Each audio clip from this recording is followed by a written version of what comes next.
Welcome to Sana's kitchen. இன்னைக்கு நம்ம வீடியோவில் கும்பகோணம் ஃபேமஸ் கடப்பா ரெசிபி தான் பார்க்க போகிறோம். வாங்க எப்படி பண்ணலான்னு பார்க்கலாம். இந்த கடப்பா ரெசிபி பண்ணுறதுக்கு ரொம்ப கம்மியான இன்க்ரீடியன்ஸ் தான் தேவை. இப்போ இன்க்ரீடியன்ஸ்லாம் என்னென்னு பார்த்துடலாம். ஒரு பெரிய வெங்காயம் நான் சின்னதாக நறுக்கி வச்சுருக்கேன். ஒரு மீடியம் சைஸ் தக்காளி நான் சின்னதாக நறுக்கி வச்சுருக்கேன்.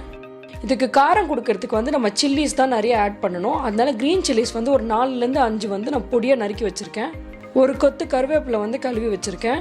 ஒரு 5லேருந்து 7 பல் பூண்டு இப்படி தோலோடு நான் தட்டி வச்சுருக்கேன். கொஞ்சமாக கொத்தமல்லி நான் கட் பண்ணி வச்சுருக்கேன். ஒரு 1/4 கப் அளவுக்கு பாசிப்பருப்பு குக்கரில் 3 விசில் விட்டு நல்லா வெந்ததுக்கப்புறம் எடுத்து வச்சுருக்கேன். பாருங்கள், இது நல்லா சாஃப்டாக வெந்திருக்கு. ஒரு பெரிய சைஸ் உருளைக்கிழங்கு நல்லா வேக வச்சு எடுத்திருக்கேன். இதை ஒன்றும் பாதியமாக மேஷ் பண்ணி வச்சிடலாம்.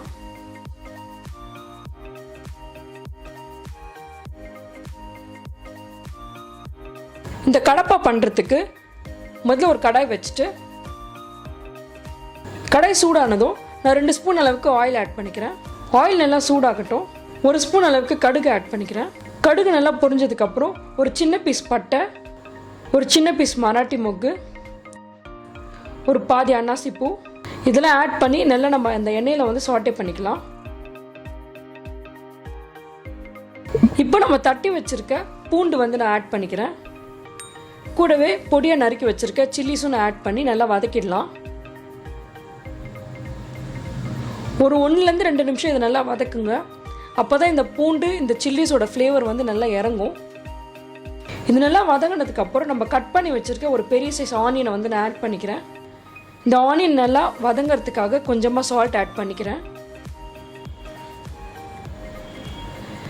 2லேருந்து 3 நிமிஷம் இது நல்லா வதக்கிடணும். நல்லா வதங்கினதுக்கப்புறம் பார்த்தீங்கன்னா இந்த ஆனியன்ஸ்லாம் நல்லா ப்ரௌன் கலரில் ஆயிருக்கு. இப்போ இந்த ஸ்டேஜில் நம்ம கட் பண்ணி வச்சுருக்க தக்காளி ஆட் பண்ணிக்கலாம். இதுவும் நல்லா வதக்கி விட்டுருங்க.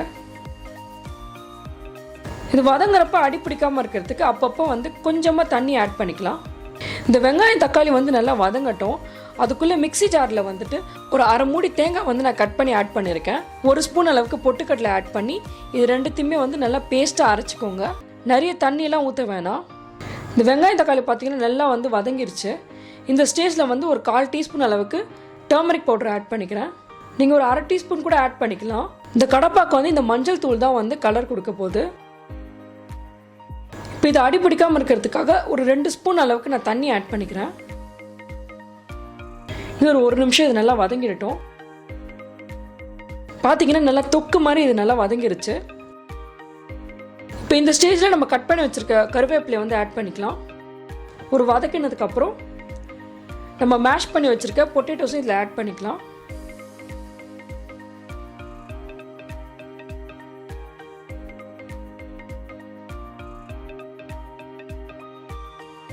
இது நல்லா ஒன்றா மசாலாவாக வர்றதுக்காக நான் கொஞ்சமாக தண்ணி ஆட் பண்ணிக்கிறேன். கொஞ்சம் பொட்டேட்டோஸ்லாம் பெருசாக இருந்துச்சுன்னா அதை லைட்டாக நசுக்கி விட்டுக்கோங்க. இது ஒரு மசாலா கன்சிஸ்டன்சிக்கு நல்லா சுருள வேகணும். அதுக்காக நான் கொஞ்சமாக தண்ணி ஊற்றிக்கிறேன்.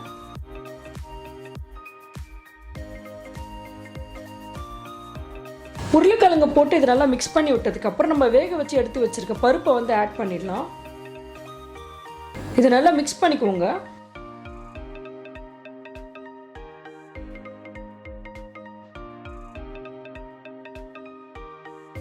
இந்த பருப்பு நல்லா இந்த மசாலாவோட மிக்ஸ் ஆனதுக்கப்புறம் நம்ம அரைச்சி வச்சுருக்க தேங்காய் அண்ட் பொட்டுக்கடலை பேஸ்ட்டை இப்போ ஆட் பண்ணிக்கலாம். இந்த பேஸ்ட் தான் இந்த மசாலாவுக்கு ஒரு நல்ல திக் கன்சிஸ்டன்சி கொடுக்க போகுது.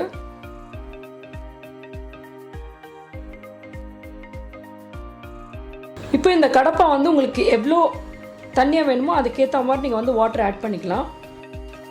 தண்ணி ஆட் பண்ணதுக்கப்புறம் இதை நல்லா மிக்ஸ் பண்ணிவிட்டு 10லேருந்து 15 நிமிஷம் இது நல்லா பாயில் பண்ண விடுங்க.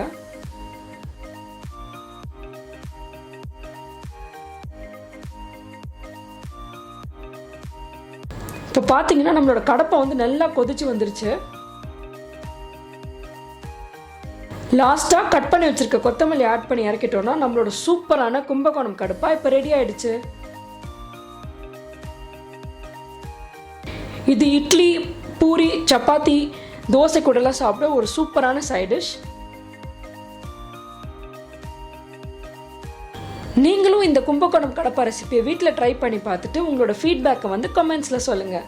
Happy cooking.